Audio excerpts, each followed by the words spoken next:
Magandang araw mga kaibigan. Pag-usapan natin ngayon ang pahayag ng Pangulong Marcos Jr. kahapon na sinabi niya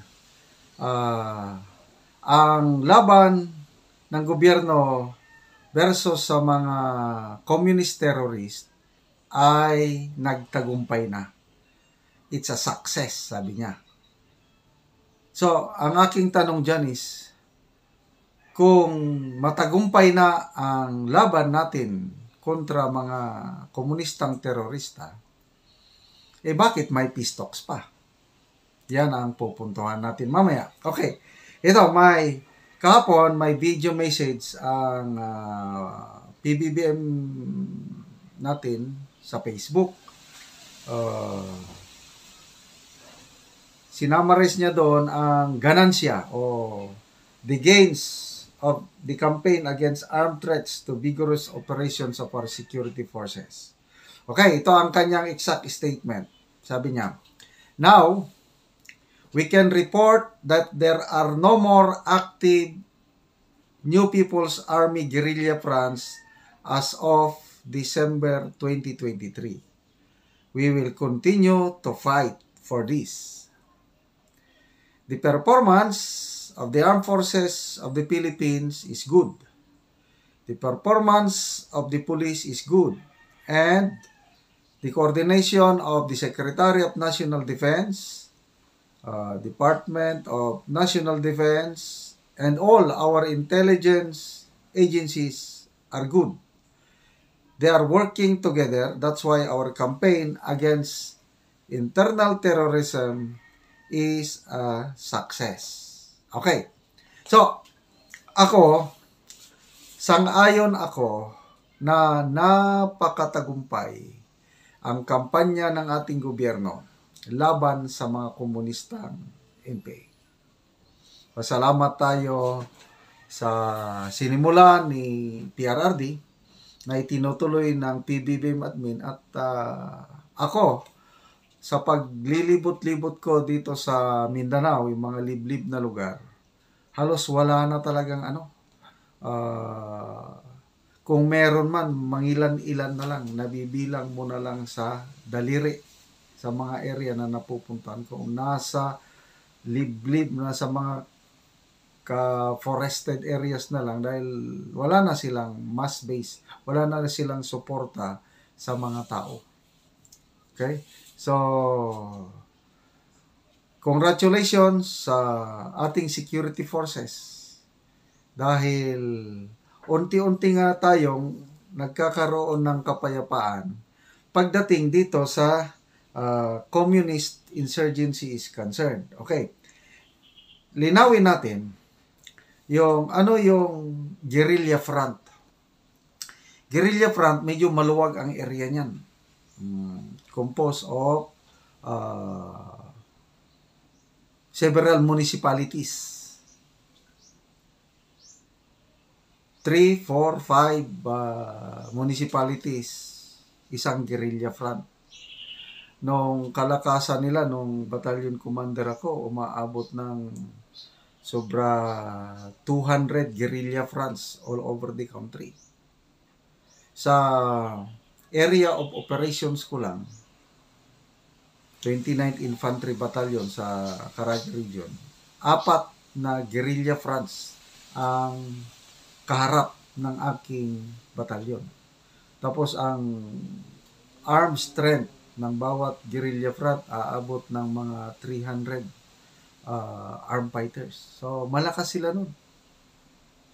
Ngayon, kung wala nang active, ibig sabihin napakahina na, it does not mean na wala ng NPA. Okay? Meron pa ring NPA. Yung press briefing ng National Security Council, as of now, 1,500 NPAs na lang ang estimated strength sa buong bansa. So, kakaunti na yan. Maalala ko nung 86, yung pinakamalakas na strength ng NPA, umaabot ng 26,000 buong kapuluan. By that time, noong mga 1985, 84, 85, 86, ang mga NPA ang umaatake sa mga munisipyo, mga police stations, at maraming matagumpay na kanilang pag-atake.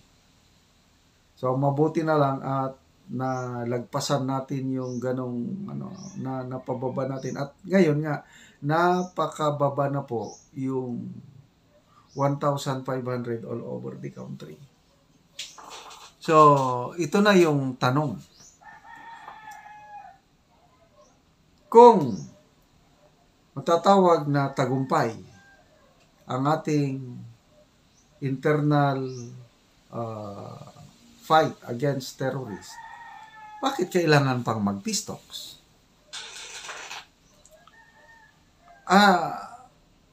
Okay lang sana mag-peace talks, ano? Kasi meron ng meron ng napirmaan na joint statement ng gobyerno natin at ang National Democratic Front na itutuloy ang exploratory talks, mag-uusap ulit. Okay sana yun. Kasi mas maganda yung nag-uusap. Ang masama, nung napirmahan yung joint statement November 23, after 1 week, nagpahayag kaagad ang CPP-NDF na para umusad ang peace talks, kailangan ang ating gobyerno ibigay ang 5 demands ng mga komunista. So, i-review ko lang na nababanggit ko na ito sa aking mga vlog. Ang demand nila is stop ang military operations. Sa ngayon, grabing December, Christmas na Christmas, may encounter sa Bukidnon, 10 ang nalagasan ng NPA. Grabing sipag ng ating mga sundalo. Then after that, all over the country, sunod-sunod ang mga naging masipag ang ating mga kasundaluhan at kapulisan sa pagtugis nitong mga teroristang komunista. So, stop ang military operations. Papayag ba kayo, mga kapatid, kaibigan? No way, bakit i-stop? Ang stand ng AFP-PNP is tuloy lang kung ano yung nasimulan na tuloy-tuloy. There is no stopping of Sa experience ko kasi, every time na may peace talks, magkakaroon ng SOMO.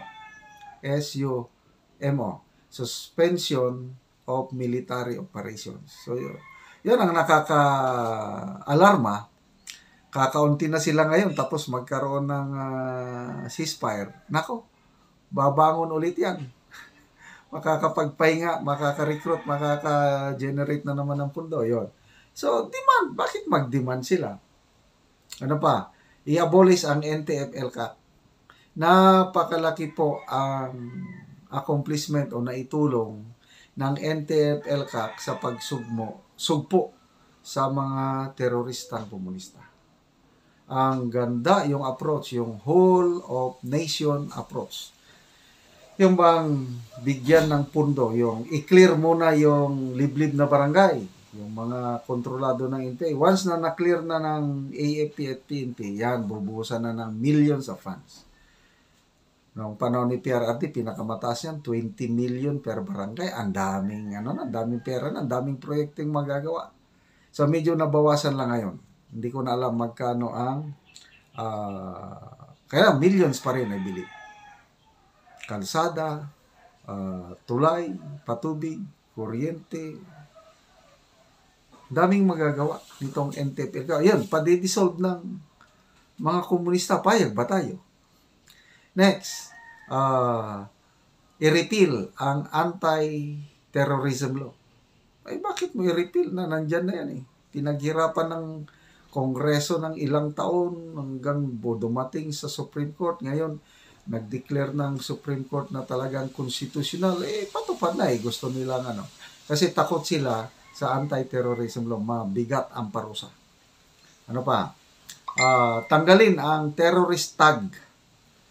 Kasi ang CPP, NPA terrorist. So kung terrorist sila, mahirapan silang maka-generate ng pondo. So nilang patanggal. Then number 5, yung pa-release nila, gusto nilang palabasin ang mga more than 800 na komunista na convicted of crime nakakulong ngayon. So, ito ang problema. Ulitin ko, kung walang demand, sige, peace talks kayo dyan.